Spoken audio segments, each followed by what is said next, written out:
I'm going to go flip over to another example. Okay, here's a more complete example of documentation that's gone on for a series of items. Now, I've got this folder called Project Manager Tools, and notice under here, I can actually drag and drop Dynamics SL screens, or I could launch other applications from here. If I wanted to launch a Excel sheet, you can notice that I have an Excel sheet in there. I can actually drag and drop that. If I did an Explore here, I can drag and drop that directly from this folder directly into the application, and then go ahead and document it, and um, also schedule that task. So let's take a quick look at one other component that for CRM or other applications, if you want to pull data out of Dynamics SL and let people have access to it in Microsoft Outlook or Project or Excel, I'm going to run a quick example of calling up a Navigator data view and highlight a bunch of data.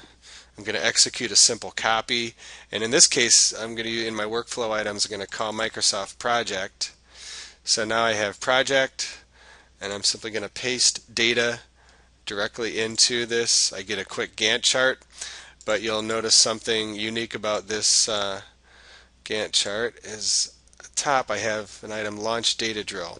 So depending on the item that I'm at in this list, if I would like to give the project manager of this project the ability to look up information directly from Dynamics SL or really any other SQL database, the data drill will call a quick data view from virtually anywhere. You could have this directly in Outlook, and I can now go in and see my here's my media costs on this, my G&A costs.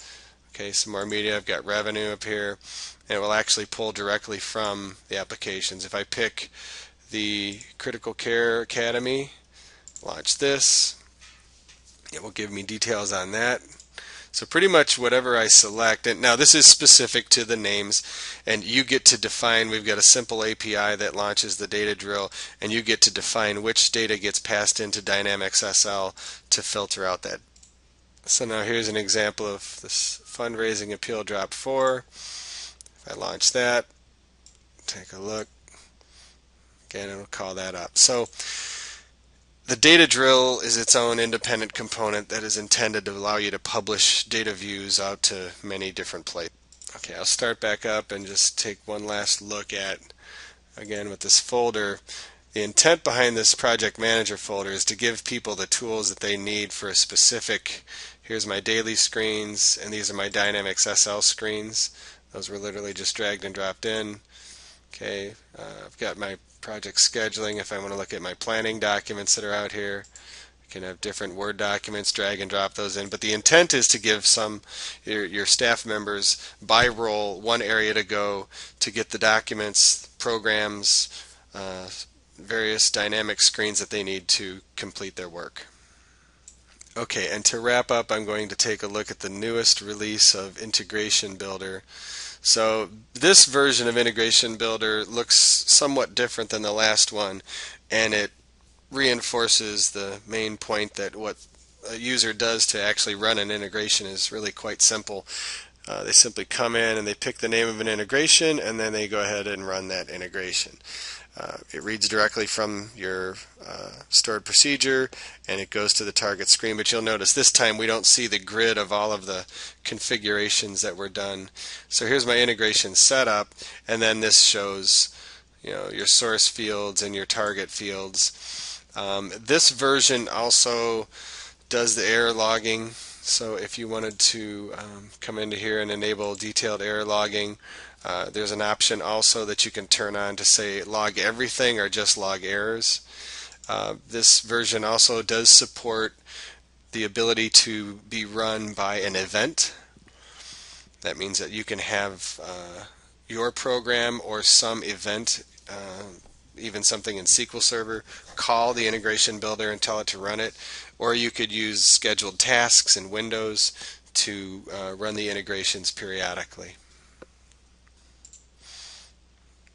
You'll see the same options in this one. You have your database login, you got your Solomon login, and you got your integration set up on here that shows all the different fields. save on change, level check, levels, and so on. So it's really the same thing, it's just gotten a little bit of a facelift. This version will be intended to also run multiple integrations concurrently. As long as you're logged into the same company, since we are actually logged into Dynamics SL, if you kicked off one integration that needed to say import a bunch of vouchers into the system, and you concurrently wanted to run an integration that would bring sales orders in or quotes in, it's possible to do that. That part is still under construction right now, but it should be done in this next release. All of the applications that we've been going over, Navigator and FlexForm, Integration Builder, they've all been out for 6+ years.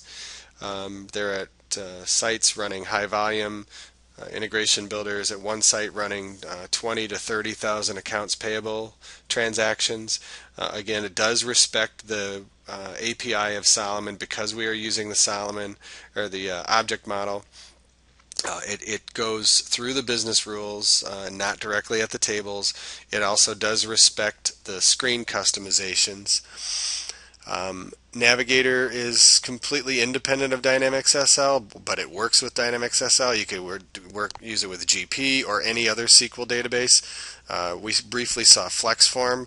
That is completely independent. We actually have some clients that use FlexForm totally independent of Dynamics for doing budgeting, timesheets, accounts payable, voucher and adjustment entry, a lot of different applications, project budgeting, and so forth. So I will wrap up with that. Please contact us at Landfall Solutions 630-653-9396 if you have any questions. Thanks.